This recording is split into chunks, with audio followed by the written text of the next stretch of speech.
What's up, Hokie Nation, and welcome into this edition of the Tech Sideline Podcast. Today, we have a very special guest on set today as we welcome in ESPN college basketball analyst Kelly Gramlich to the Tech Sideline set. Kelly Gramlich coming up next on episode 354 of the Tech Sideline Podcast, which starts right now.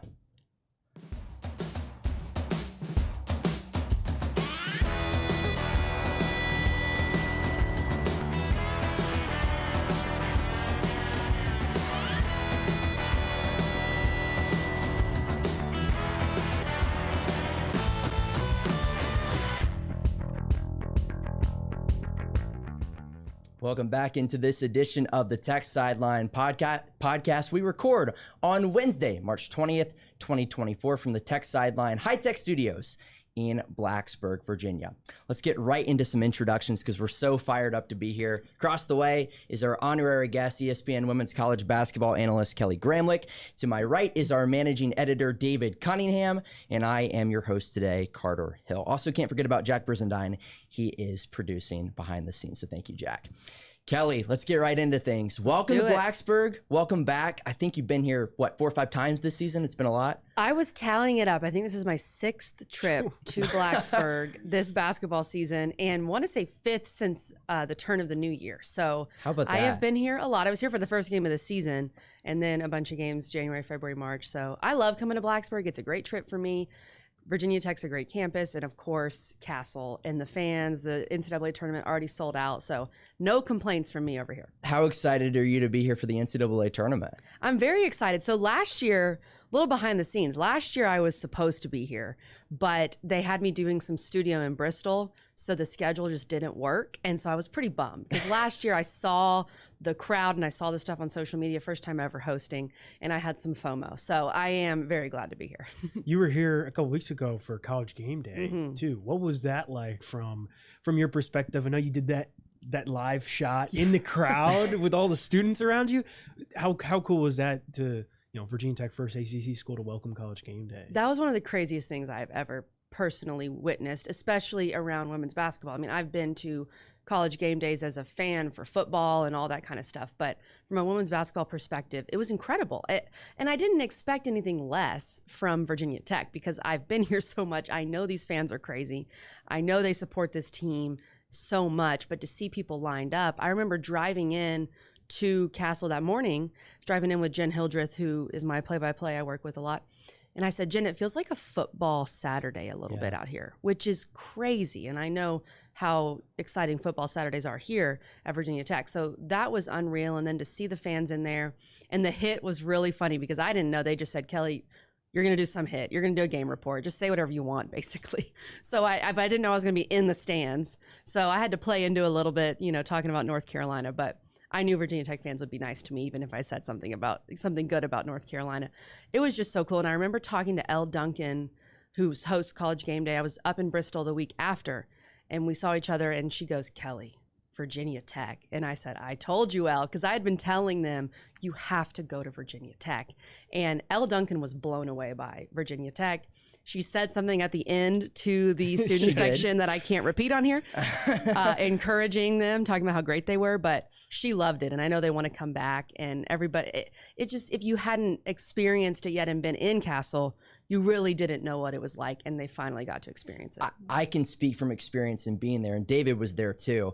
I remember your hit, and we could not hear you in the arena. That's I could barely hear myself. Like, we could not hear you in the arena. It was fantastic.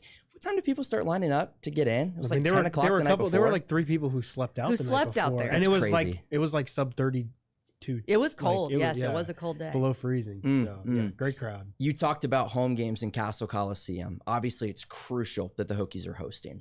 Were you ever concerned they were not going to get a 4 seed?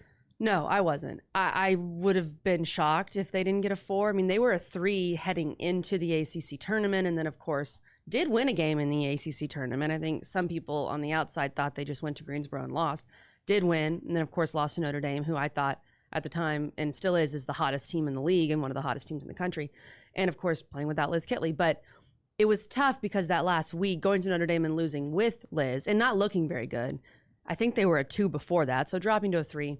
The Virginia loss, Virginia is a much better team than their record, but overall didn't look like a great loss. And then, of course, what happened in the ACC tournament. But I was very outspoken saying you can't punish this team just because they don't have Liz. They've earned the right to host. So I was not shocked, or I was not concerned. Dropping to a 4, I guess I understand it just because you don't have Liz and there's some question marks. You might have her. You just have no idea. And the committee, other teams played well and played themselves into 3s. But I thought they were going to host at all times. So you're on the call for 4 games in that's right. in a very like quick span. You've got the Vanderbilt Columbia game, first 4 game, then Virginia Tech Marshall, Baylor will play the winner of Columbia Vandy, and then for a berth in Sweet 16 on Sunday. What are your expectations for this week in Blacksburg, and what is that like from your perspective, and just in terms of preparation and instead of just one game, you're trying to prep for all these teams that maybe you haven't necessarily watched all of them this year. Yeah, it's a really fun time of year. It's a frantic time of year. And this is my 4th NCAA tournament, which is crazy to me. Someone asked me that yesterday, and I said, have I really done 4? So this is my 4th. And one year at NC State, 2 years ago, the NC State team that should have made the Final Four if they hadn't played in Connecticut, I had a first 4 there. So I was ready. I understood that it's a bit more work. And I was in Bristol Sunday night. We had Selection Sunday show, and I did a bracketology show. And I was supposed to stay in Bristol and do another bracketology show Monday. And I got a call from my boss at like 12:15 a.m. saying, we tried to maneuver the schedule, but we really want you to go to Blacksburg. So change your flight, fly home. I didn't have clothes. I didn't have enough clothes to come straight to Blacksburg. So I had to fly home and then drove up here Tuesday morning. And then you start prepping for Vandy, Columbia. And I had not seen either of those teams in person. I knew a good bit about Vanderbilt because they're a really good story. Picked 14th in the SEC. Yeah. Shea Ralph, former UConn great, is their head coach. Columbia, I did not know much, but learned a good bit yesterday at their practice. Columbia is really impressive. They have a great player in Abby Shue. She's an All-American. So if you're considering, maybe I'll come to a first 4, you want to come to watch Abby Shue. She could play in the ACC and be an All-ACC player. She's that good. And she has an incredible story. If you want to look some of that up, she actually was a student at the Parkland High School shooting. She was a student at that high school. Wasn't involved with it, but then went to Columbia and has had amazing success. So I think that's going to be a really fun game, actually. I think Vanderbilt-Columbia is going to be really interesting. And then Marshall, guys, is a very interesting team. I don't know how much y'all have looked into Marshall, but they lead the country in possessions per 40 minutes, which is wild. They average over 80 possessions a game. They press on makes and misses. They force 25 turnovers a game. It's a really interesting pod. And then, of course, you have Virginia Tech and the intrigue around Kitley and Georgia Amore, one of the best players in the country. So there's a lot of intrigue. And Baylor. I didn't even talk about Baylor. Baylor, one of the great programs in the history of the sport, and a 5 seed with a lot of talent, a veteran team. So it's going to be fun. You mentioned everybody's intrigued about Kitley, and everybody around this campus is like, is she playing? Is she playing? Everybody's like, we don't know. But Virginia Tech has had 2 weeks to prepare without her. Should she not go, how much of a difference can that make this weekend? It's a huge difference because I think Kenny Brooks is one of the best coaches in the country. I don't think that's even a debate. And he's a really good tactician. So when you give him that much time, this team's going to look, I would imagine, a good bit different than they did in the ACC tournament. That was such a quick turnaround in the ACC tournament. You're still trying to figure out what happened to Liz. What's the prognosis? Do we have her? Do we not? At this point, and I don't know either way, but he will know. He's known for a while if they're going to have Liz or not, I would have to imagine. So you've been able to prep for that. And the bottom line is you still have Georgia Amore, one of the best players in the whole country. And she played so well in the NCAA tournament last year. I would say the only individual player who played better than her in the tournament last year was Caitlin Clark. So you have her ready for this moment. You're playing at home, which is huge. The real key, and I'm sure you guys would agree, is just the pieces around Amore have to play better. Yeah. There was so much pressure on her in Greensboro, and she's going to have to take a lot of shots. She's got to take 20, 25 shots if Liz doesn't play. But other players, specifically Eck and King, they have to make threes around her. Otherwise, you don't have to really respect those players around Amore. There's not as good as spacing. She can't get to the rim. She can't do what she does. It was really, I think, frustrating for Virginia Tech fans. Maybe not as much Notre Dame. you probably weren't going to beat Notre Dame without Liz Kitley. But that first game that they won, it just felt like you couldn't make a three. And Georgia Amore still willed you to a win. But Eck and King are two great shooters. You've got to see some makes. And you have to imagine they'll feel better playing in Castle, too. How important do you feel like Olivia Sumiel and Clara Strack and Rose Mishaw, that front court trio, will have to be in order for Virginia Tech to be able to get out of the Blacksburg Regional? They're going to be really important. I'm glad you brought them up, too. I was impressed with Clara Strack in the ACC tournament. I told people Clara Strack is very capable. She's a big-time recruit. She's been learning behind Liz Kitley all year. I know Kenny Brooks is super high on her. They've been playing her a lot more lately in that kind of Twin Towers package. And especially in that first game for Virginia Tech, she looked really good. She did what she needed to do. Little baby Kitley in some ways. Not as confident, right? Not as ready to pull the trigger on the pick and pop at times, but not as good of a rebounder or defender yet just because of her youth, but still very capable. I didn't think Clara Strack was the problem in Greensboro. Yes, you didn't have Kitley's production, but the problem was some of your veteran guards didn't really play that well.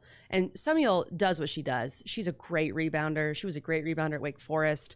She still is. She has that endless motor. She's going to play so hard. She's got to knock down a couple threes, too, to spread it out for Amore. And then Mishaw is such an interesting player because when I was here for the first game of the season, she started.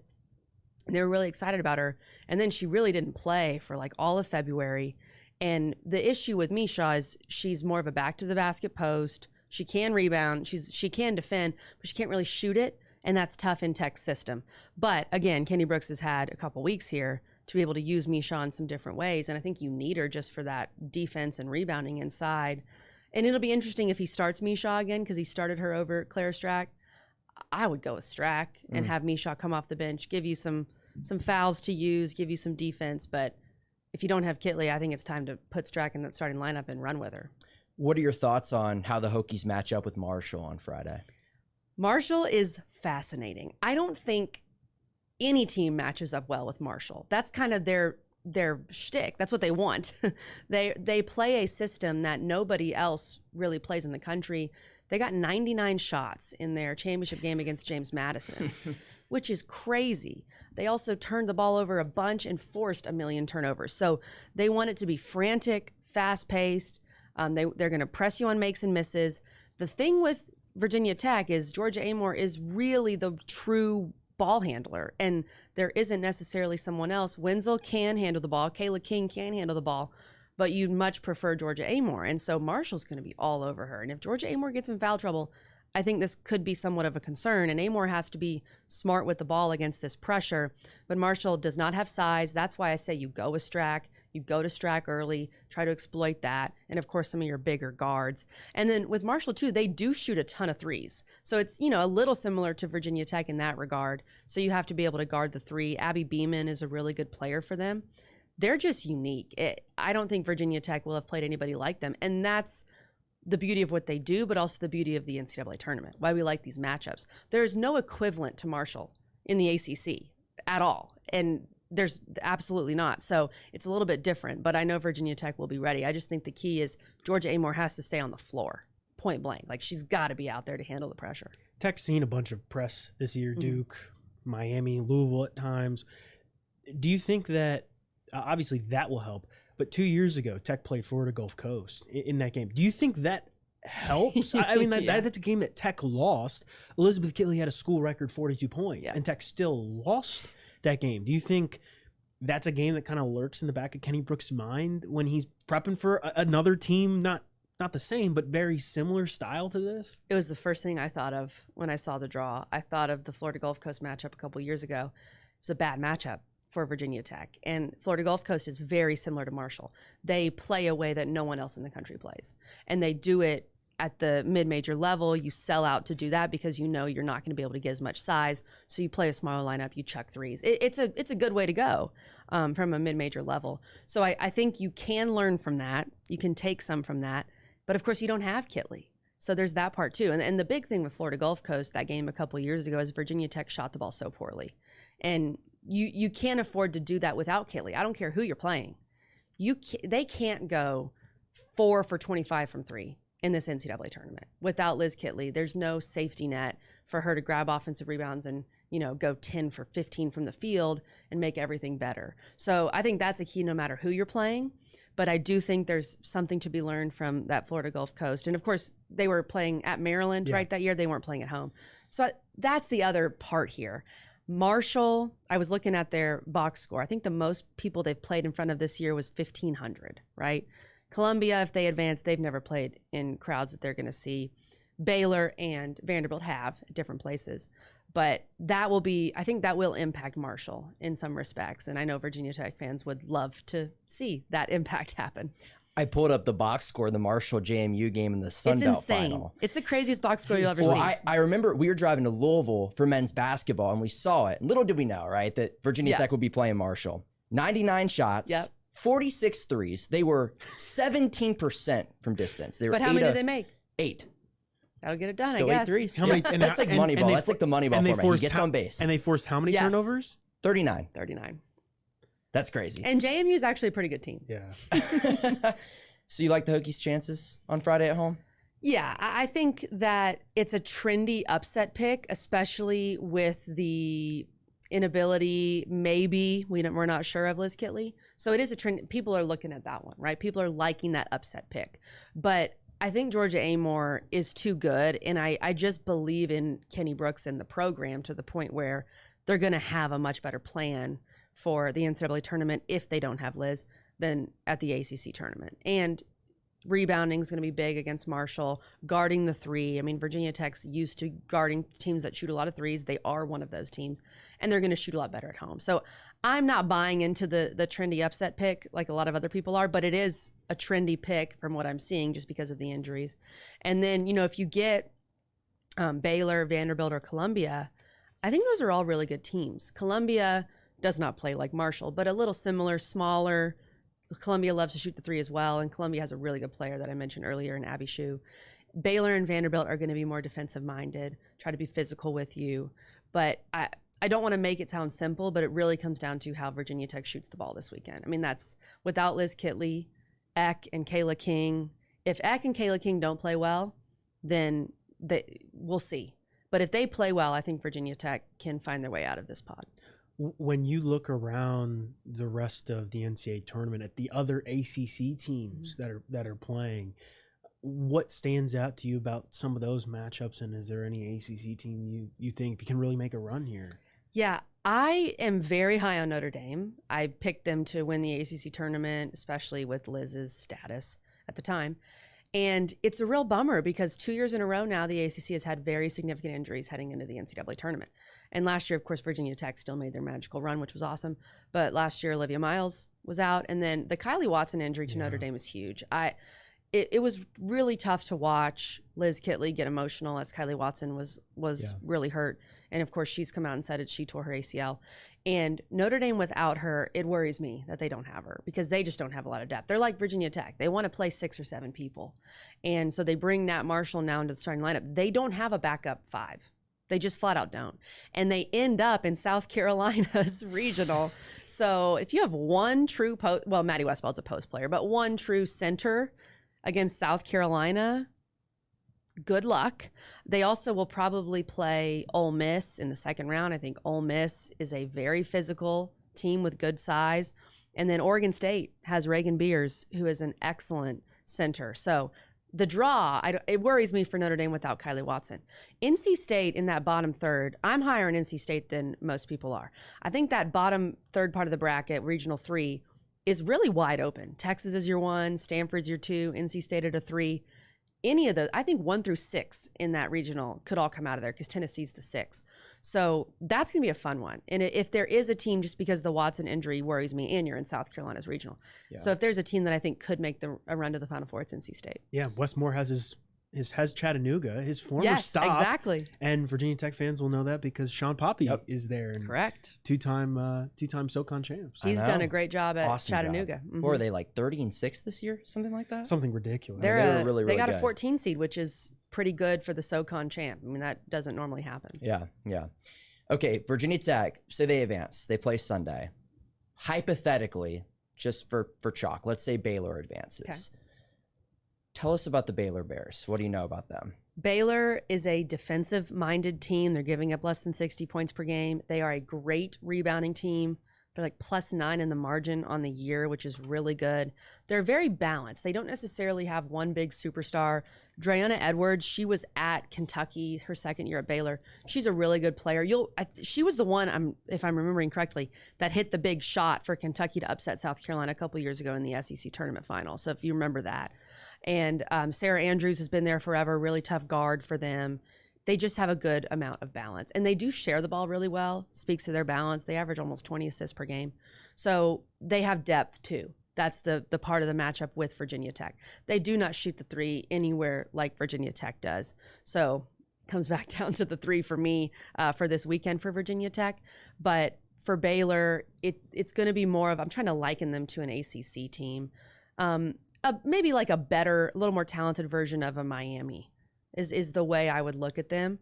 And it's a solid squad. Generally, and I heard someone talking about this. If you're a 5 seed, the reason you're a 5 seed is because you couldn't get over the hump, maybe win 1 or 2 of those games, get one of those signature wins to get yourself to a 4 seed. Like there's a reason you're a 5 seed. And there's a big delineation in the women's game between hosting and not hosting, as we know. So Baylor does have some issues there. Like there's a reason they're a 5. But at times, have they played good enough to look like a 4 or a 3? Yes.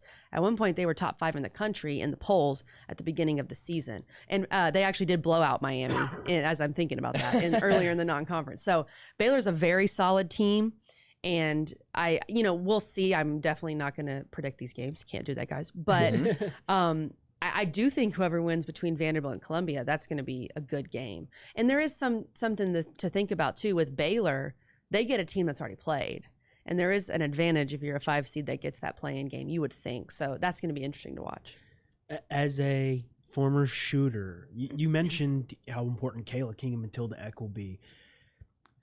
I thought from being there in Greensboro and watching Virginia Tech, I thought there were a lot of really, really good looks Tech just missed. As a shooter, how do you kind of flush that? I mean, you've had over a week, almost 2 weeks to just kind of move past it. How do you kind of get that out of your system and focus on now, especially knowing, potentially that there's going to be a lot more pressure on you if you don't have your star inside? Well, first of all, it's the worst feeling in the world when you're a shooter and you're not making shots, because that is your job. That's your role on the team. And it's also the worst feeling in the world when you are in a slump, which I think is fair to say what Matilda Eck is in, right? And you have had 2 weeks off. Like you are just itching to play another game. And for Matilda Eck, Relied and I were talking about this on the set. She has to see one go in. That's all it is. She's just got to make a shot.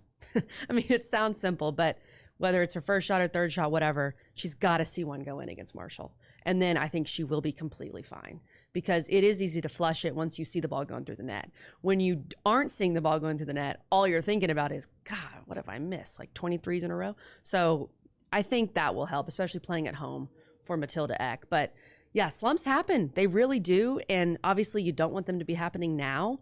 But what's crazy about Matilda Eck is how poorly she's played offensively and shot the ball over the last 4 games. And she is still shooting 39% from 3 on the season. So something's got to give. The numbers just don't add up. So I would expect Matilda Eck to play well this weekend. And then for Kayla King, her percentages are down, but she still shoots the ball really confidently. And she can make tough threes. Like there are a few threes in the ACC tournament, contested, far off the line, and she knocks them down. I think, and I'm sure Kenny Brooks is having this conversation, like if Liz doesn't go, Kayla, you got to be aggressive. You taking shots is a better percentage look than basically anybody else on our team shooting except for Georgia and Matilda. So it's unselfish for you to shoot. That's the way that Kayla King has to look at it. And I really think those two, especially playing at home, if they shoot the ball well early against Marshall, all bets are off. They should be fine. Big weekend in Castle Coliseum. Your final thoughts? So excited. It's just so, I've said this on Twitter, on the million Virginia Tech games I've called. I am so inspired and thankful to the Hokie fans for how they've embraced this team and helped build this program. We know Georgia and Liz and Kenny and Kayla have done all the work. They've run all the sprints, all that. But this Virginia Tech fan base, from what I knew about it, it is a football. This is a football school, and I love that about it. And they've supported men's basketball really well. And, women's basketball didn't give them much to support over the last, let's say, 10, 15, 20 years. But they've embraced it, and they've stepped up. And they've shown people how important women's basketball is here at Virginia Tech. And I just think that's really cool. And so I think it's just another chance for Virginia Tech to display how they've embraced this sport. And the other part of it, too, from an outside of Virginia Tech storyline is the parity in this game is better than ever. And you truly look at this pod, it's no longer, 4 and 5, chalk, no worries. You really don't know, because you have these really good teams out of the Ivy League, out of the SEC, out of the Big 12, whatever, the Sun Belt, and the parity at this game. And that's why, this tournament, we have Caitlin Clark, we have South Carolina. Those elements are awesome, but the parity and the upsets are on a whole new level. And so it's just gonna be really fun to watch. Well, it's a coin of phrase from the great Evan Hughes, who's hopping on in about 20 minutes. This was such a treat. So thank you so much for coming on. We appreciate it. Thanks for having me, guys. Yeah, David, you got anything else? No, thanks for coming on, Kelly. This is awesome. For David Cunningham, Kelly Gramlich, Jack Brisendine, I'm Carter Hill. Thanks for tuning in to episode 354 of the Tech Sideline Podcast, and we'll talk to you very soon.